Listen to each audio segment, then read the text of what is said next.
The ocean, covering more than 70% of our planet, remains one of Earth's greatest mysteries. Despite its vast expanse, much of it is still unexplored, hiding secrets that could change everything we know about our history. Beneath its surface lies an entirely different world, one that has witnessed the rise and fall of civilizations long before our time. Yet, some of its deepest secrets remain shrouded in darkness, waiting to be discovered. Imagine drifting through the inky waters, the weight of the ocean pressing down on you as you descend deeper into the unknown. The further you go, the more you realize how much remains hidden beneath the waves. It's almost as if the ocean holds a forgotten history, one that could rewrite everything we think we know about our past. What lies in the deep? What ancient civilizations, long lost to the sands of time, remain hidden beneath the ocean's surface? Among these secrets is a discovery that has shocked archaeologists and scientists alike: the submerged cities of the ancient world, perfectly preserved beneath the sea, just waiting to be uncovered. These cities, lost for thousands of years, hold the answers to questions we've been asking for centuries. But what happened to them? Why did they sink beneath the waves, leaving only their remnants to tell their stories? One such city is Atlatl-Yam, an ancient site off the coast of Israel, dating back over 9,000 years. Submerged beneath the Mediterranean Sea, Atlatl-Yam holds a shocking secret. No one knows who built it or why it ended up underwater. Some experts suggest that rising sea levels after the last ice age may have drowned the city.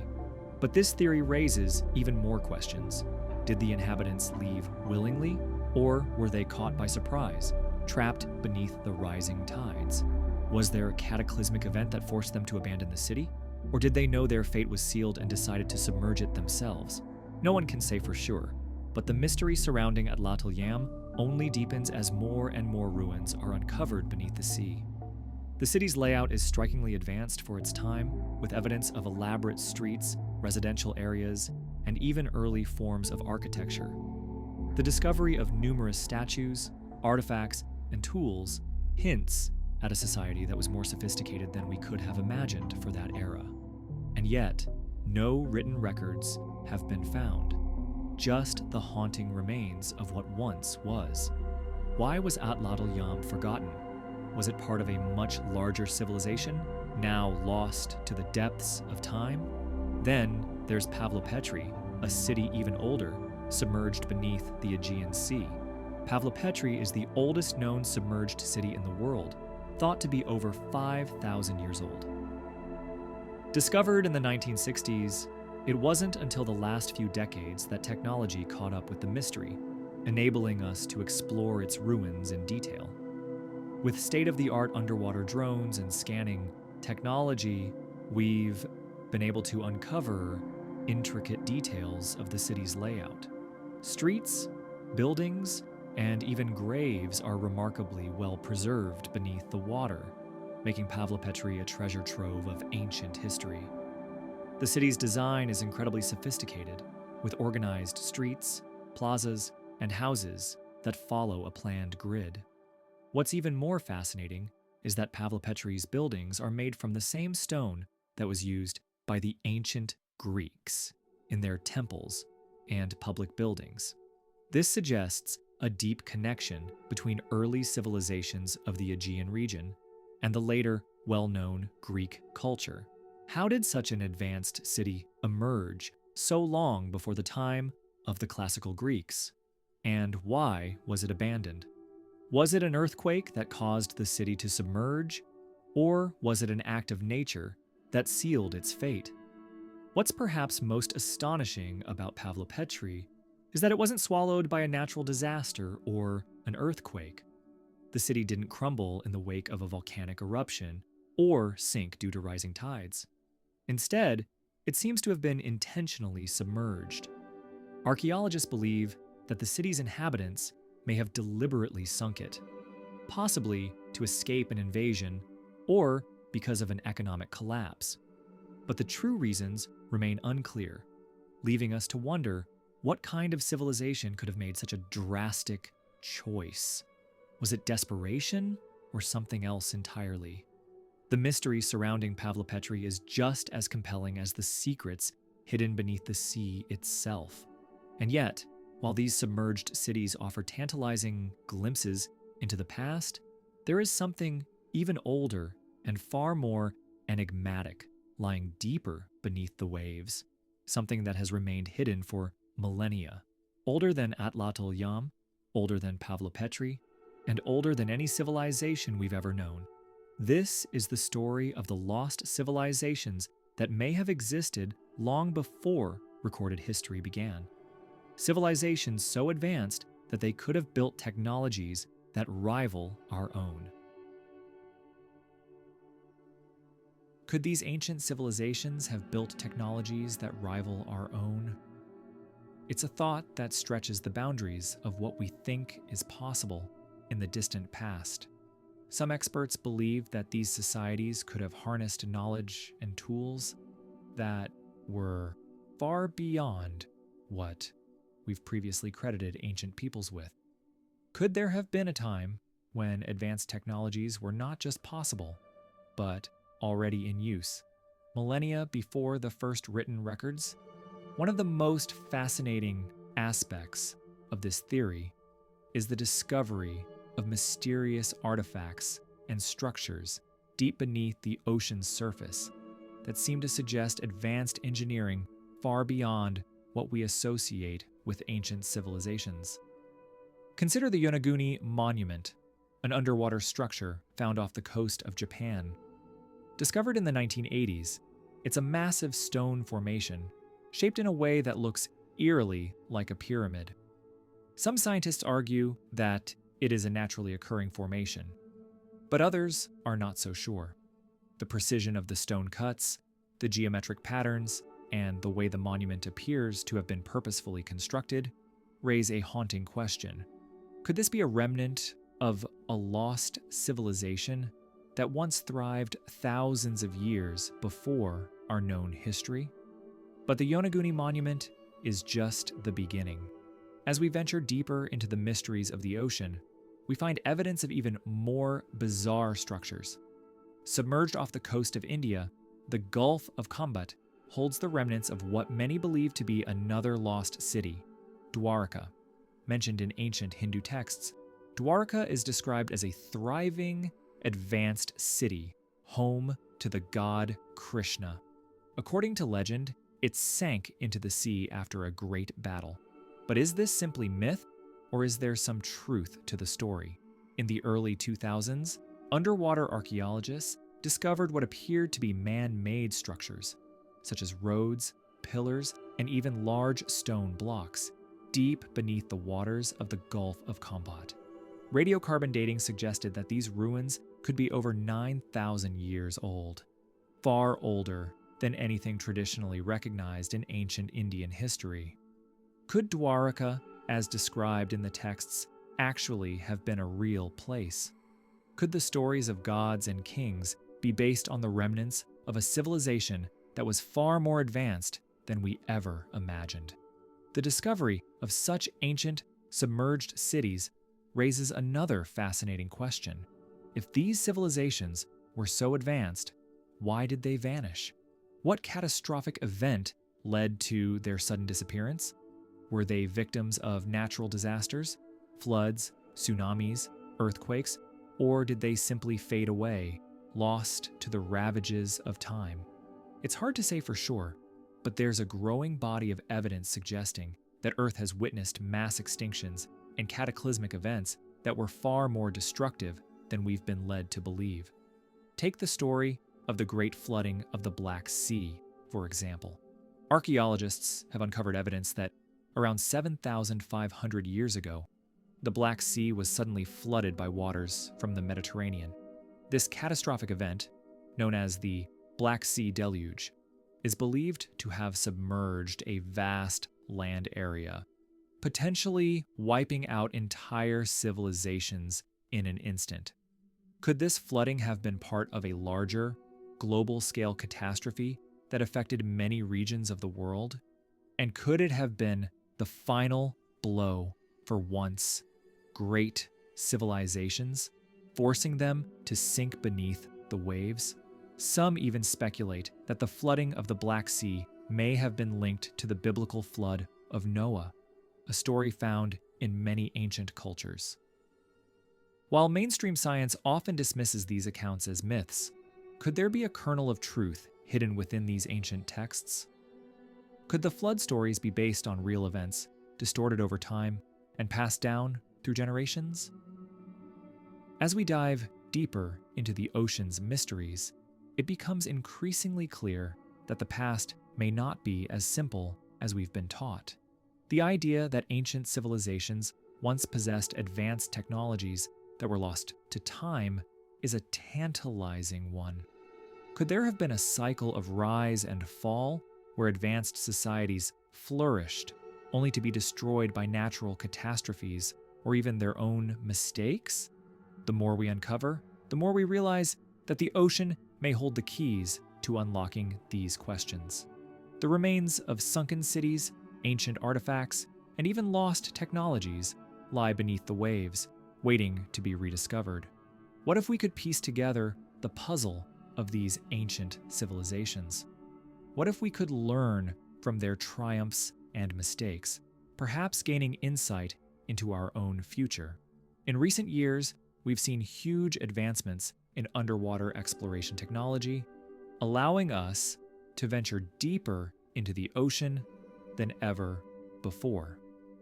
Using remote-operated vehicles, ROVs, sonar mapping, and other high-tech tools. So, where do we go from here? The answer might lie in new exploration missions already underway. Unmanned submarines are being launched into areas once considered too dangerous or remote. They're equipped with AI, high-resolution scanners, and robotic arms designed to retrieve artifacts without damage. Some of these missions are classified. Others are quietly funded by private institutions. And all of them are asking the same question: what's really down there? As we push deeper into these alien waters, we are not just chasing ancient mysteries. We're confronting the possibility that history as we know it is incomplete, intentionally or otherwise. That beneath the waves lies a version of Earth's past that doesn't fit the textbooks, and maybe never was meant to. Because if we do find proof of a technologically advanced civilization buried under the ocean, one capable of shaping stone with surgical precision, navigating vast trade routes, and building cities that could survive centuries underwater, what then? What happens to our understanding of human evolution, of progress? The ocean doesn't give up its secrets easily, but it remembers. And there are hints everywhere, not just artifacts, but patterns, placements, alignments that feel too deliberate to be natural. Some sonar scans show formations resembling pyramids, domes, even what look like Colosseum-like structures. Critics argue pareidolia, that human tendency to see patterns in chaos. But pattern recognition is also the basis of archaeology. If we dismiss every anomaly because it doesn't fit, how much truth are we leaving buried? There's a theory gaining quiet traction among a fringe group of researchers, one that suggests these ancient civilizations didn't just vanish. They adapted. When the waters rose, they moved with them. They built downward, learning to survive where others couldn't. Over centuries, they may have developed technologies that utilize the ocean itself. Bioluminescence for lighting, thermal vents for power, sonar for communication. We're not just talking about cities lost to the sea, but civilizations born of it. And if that's true, then perhaps they're not entirely gone. Maybe they're still out there, hidden, watching, waiting. Think about this. If you were an advanced civilization watching your planet's climate spiral out of control, where would you go? The surface offers no refuge. But the ocean offers stability, temperature regulation, an endless space. It becomes not a tomb, but a sanctuary. And perhaps that's why we've never found conclusive proof, because they don't want to be found. There are modern reports from deep-sea missions, uncorroborated, unofficial, of strange lights in the depths, moving in ways no known submersible can, of sounds, repeating mechanical, rhythmic, picked up on underwater microphones, of camera feeds that cut out just as something massive shifts into view. Always unexplained, always dismissed, but the reports keep coming. The deeper we go, the stranger it gets. There are even military records, decades old and declassified only in fragments, mentioning encounters with USOs, unidentified submerged objects, crafts capable of operating under immense pressure at impossible speeds. Some dismiss it as Cold War paranoia. Others believe it's the evidence we've been ignoring. And it all circles back to one unsettling idea. We are not the first masters of the Earth. Our history may be just one chapter in a much older, much stranger book. The ocean is the perfect hiding place. Its crushing pressure, utter darkness, and vast expanse make it the most secure vault on the planet. If someone wanted to hide the truth, not just objects, but entire timelines, this is where they'd put them. And maybe someone already has. We don't need to dive into fantasy to entertain this possibility. Science itself has shown how little we truly know about our own past. Every few years, a discovery pushes the timeline of human civilization further back. Göbekli Tepe, for example, was built thousands of years before the pyramids, yet shows signs of complex engineering and astronomical alignment. What else lies beyond our reach, just waiting for technology to catch up? In the end, the ocean doesn't need to be alien to be mysterious. It already is. The deeper we go, the more we realize how little we understand. It's not just a body of water. It's a vault of time, a liquid museum with no doors, no signs, no welcome mats, just silence and pressure and secrets. And with every expedition, every dive, every fragment recovered from the abyss, we get closer to a truth we might not be ready to face. What if we weren't the first advanced civilization on Earth? What if others came before us, thrived, fell, and left behind only ruins scattered across the seafloor? And what if some of them never truly left? The ocean hides what the land cannot. It keeps its treasures, its tragedies, and its warnings safe from careless hands. But even the ocean has limits. It can't keep secrets forever. The currents shift, the tectonic plates move. Storms churn the seafloor and push debris toward the shores. Fragments of stories too big to stay buried. Pieces of obsidian tools worked into perfect symmetry. Stone tablets etched with markings no culture claims. And anomalies that defy explanation. Underwater structures that align with celestial bodies, but sit thousands of meters beneath the surface. These aren't isolated findings. They form a pattern, a map of something greater, something global. What if these ruins aren't random, but part of a network? A vast, ancient grid that once spanned the Earth, now mostly swallowed by time and tide. We've seen the remnants off the coasts of Japan, India, Cuba, and even Antarctica. And each time, the same questions echo louder. Who built these? When? And why did they vanish? Mainstream science hesitates, bound by the limits of what's provable. But the anomalies don't care about academic approval. They exist regardless. And those who venture deeper into these mysteries, divers, archaeologists, researchers, are starting to see the edges of a picture long obscured. A civilization capable of shaping stone as if it were clay, of navigating the oceans long before the compass, of encoding knowledge into architecture itself. What if they knew something we've forgotten, or worse, ignored? We often assume progress moves in a straight line, but what if it's more like a cycle? Civilizations rise, master their world, and fall, sometimes without a trace. And maybe, just maybe, we're living at the edge of one of those cycles. Look at the signs. Rising sea levels, climate instability, the growing urgency to escape Earth itself.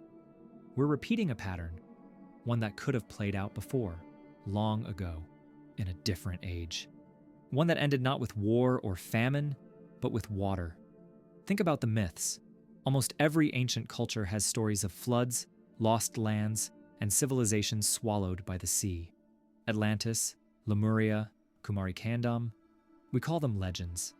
But legends often begin with truth, embellished, distorted, carried through generations, but grounded in something real. What if these stories weren't warnings from fantasy, but memories? Dim echoes of a world that once was? And if that's the case, maybe we should be listening more carefully, because the sea hasn't stopped whispering. The technology we're developing today, deep sea drones, ultra-precise LiDAR, AI-driven archaeology, is starting to uncover things we were never meant to find. But once you see, you can't unsee. There are reports of entire submerged complexes off the coasts of South America, massive stone terraces, roads that disappear into the depths, entrances sealed by centuries of coral and sediment. In some of these places, compasses spin without reason, electronics fail, divers experience intense disorientation, as if something doesn't want them there, and maybe it doesn't. 'Cause some ruins seem deliberately hidden, not just buried by natural forces, but erased, scrubbed from maps, mentioned in ancient texts, then mysteriously redacted from translations. And the deeper you dig, the more resistance you find. Not from the ocean, but from institutions, from those who control the narrative of history. What are they afraid of? Maybe it's this. If the truth gets out, if we prove beyond doubt that humans weren't the first to build, to organize, to master the elements, everything changes. Our sense of uniqueness, our pride in modern achievement, even our religions, it would mean rethinking not just history books, but human identity itself. And for some, that's too dangerous. Easier to call it pseudoscience, easier to ridicule than to investigate. But ridicule can't stop curiosity. It can't stop the tide. Eventually, something will surface that can't be denied. A discovery so undeniable, so monumental, it shatters the illusion that we know our past. And maybe, just maybe, that discovery has already happened, but it's being kept quiet, held back, not because it's unproven, but because it's too real. Think of the implications. If advanced civilizations existed tens of thousands of years ago, and if they vanished beneath the sea, who's to say it can't happen again? Or worse, what if they didn't vanish? What if they evolved in ways we can't understand? What if they're still alive, just changed? Some theorists believe certain deep anomalies might not be ruins at all. They could be habitats, still active, still occupied, shielded by depth and pressure, beyond reach. And if that's true, we're not alone in the ocean. We're intruders, trespassers poking at something that does not want to be disturbed. Maybe that's why so many dives are cut short. Why so much footage never sees the light of day. Why seasoned explorers speak in vague terms, then stop speaking altogether. The ocean has rules, and those who break them, those who get too close, sometimes don't come back.